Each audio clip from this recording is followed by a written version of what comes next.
Okay, when these leaders like in China stop stifling it, in the Middle East or wherever else they're trying to stifle the gospel being preached, then the time is fulfilled. Everybody's had an opportunity to know the truth, the whole truth, and nothing but the truth, and to make their choice. Okay, to believe in Jesus or not, and then then the end comes. Okay, and in the meantime, I just say, look, be ready for a world. Cultivate this idea of a world where everybody's free. Money has no role because we serve of our own free will and accord because we have a godly instinct to do so. So that day is coming. Prepare yourself at least for that. Even if you're a Muslim, if you're a Jew, if you're a Buddhist, if you're a Christian, if you're a Catholic, if you're an agnostic, at least prepare your heart and mind for good to win at the end of the day. And that's God's will being done on earth. It's a cosmic, beautiful thing where everybody is set free. That's it. That day is coming with full prosperity and safety and security and contentment. All the good things we all want. Living together as one big, fat, happy family. Ready yourself for that. That day is coming. That's really good news. Yes, I want to comfort and encourage people that the generation that sees that they're sucking ever more bitter lemons, the bar keeps getting harder to reach for middle class prosperity and home ownership, and that nut keeps getting harder to crack just to survive and not go to the welfare state. And the welfare state doesn't even exist in a lot of areas. There's no Section 8 housing subsidies, and a lot of coastal areas, oh, sorry, that's we don't have any more budget for that. You got to wait for people to die.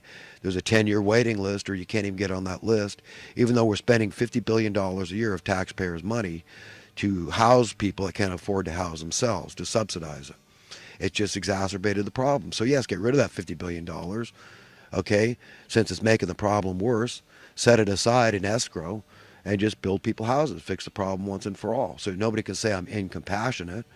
No, I'm just for fixing the problem, for crying out loud. Especially when they're 50 billion a year is just making the problem worse. Is pouring more on that going to help it? No, it's just like me going out making $1 trillion, giving it all to charity. The problem is just going to get worse. So why do it? But yet that's our system is based on illogical rationale. Well, we'll just, if the levee breaks, we'll just build another one down here, and if that one breaks, we'll build another one down here, and just on and on. This is the pyramid scheme, getting away with it right under our noses. We're all just allowing these people to do it by not being more outraged and standing up with the truth, at least being empowered and empowering others with that. But at the end of the day, I do want to comfort and encourage everybody. It's going to get better, but I just don't know what it's going to take for this train of oppression through cost of living inflation, currency debasement.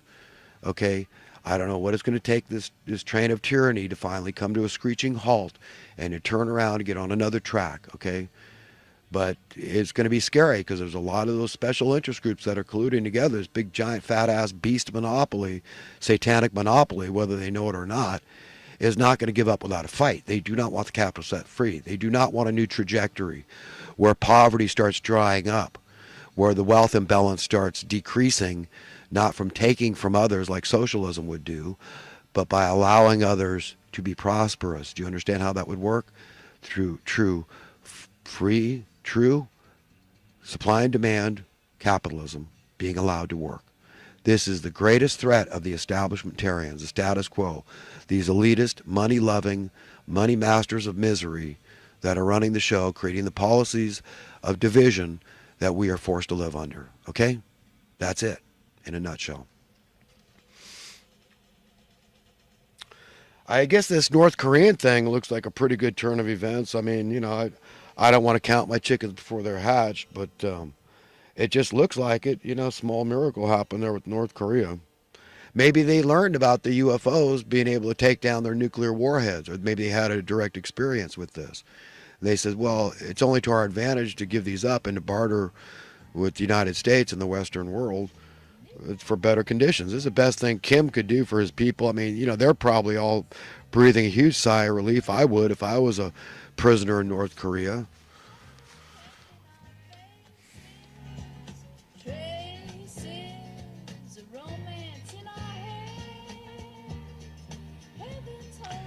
I had a bit here, note about loving our enemies, but I've already gone into that at length, so I'm not going to touch on it again. Locally, people keep getting killed in horrific car accidents. So we blame recklessness and gravity, right? Stupidity and people driving while they're impaired.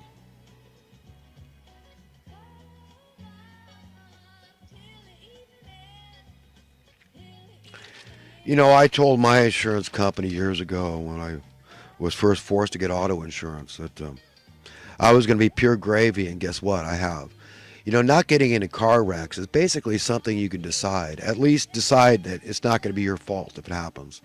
Not if your equipment is sound and you're not driving impaired.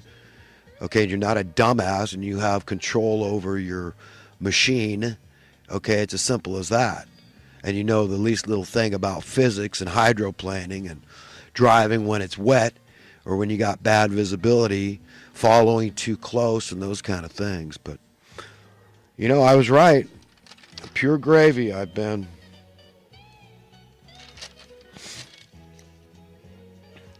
We had a shooting locally here, south of here in Napa. Veteran with PTSD killed. He took 3 female shrinks hostage and killed them all. Horrific event. Serious stuff, man. Some of the stuff these poor bastards have to see over there on these dubious wars ought not be so. You know, as much as I criticize Alex Jones, I already talked about this too, so I'm probably not going to go to it in depth. I already gave him all the accolades, even though, you know, I might sound like a detractor at times. Look, you're talking to a guy that to this day is driving around with an Infowars.com bumper sticker. So I think that gives me a little license for constructive criticism. So, look, once you're my friend, I don't ever divorce myself. I never give up. I'm a friend to the bitter end. So I consider Alex Jones a friend. I think he's done great things. It's just that, God knows, I just wish he would understand economics just a little better. Understand we haven't had true capitalism. We haven't had supply and demand capitalism, okay, my entire life, at least since 1963 when they assassinated JFK, and the Federal Reserve shouldn't exist. I mean, he's got to just be honest about that, about progress in regard to supply and demand capitalism.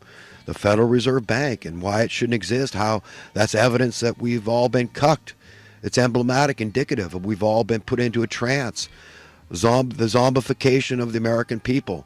Just allowing the Federal Reserve to exist since 1963. It ought not exist. So that's it on Alex Jones. But a few months back, there was a. Oh yeah, wait a minute. I already talked about the blurb on mainstream media and the telling people that, you know, the smartest people in society are those that use the most profanity. Can you believe the idiocy these people come up with? I'm going to start running my old poll company or something, I think. But it's going to be based on, you know, there might be some hyperbole in there. But, you know, exaggerate things in order to make a point. You know, a little fraud, but, you know, like a white lie for the good, like a good spy from the Bible, right? Positive. White lies, just to make the point. So, you know, I could do my own polls and come up with a whole different example, whole different results, okay, for what makes sense and what doesn't. But I certainly do not think that cussing more makes people smart. Trump was in California, first time since the campaigning, to decide the design of the Wall of Humiliation.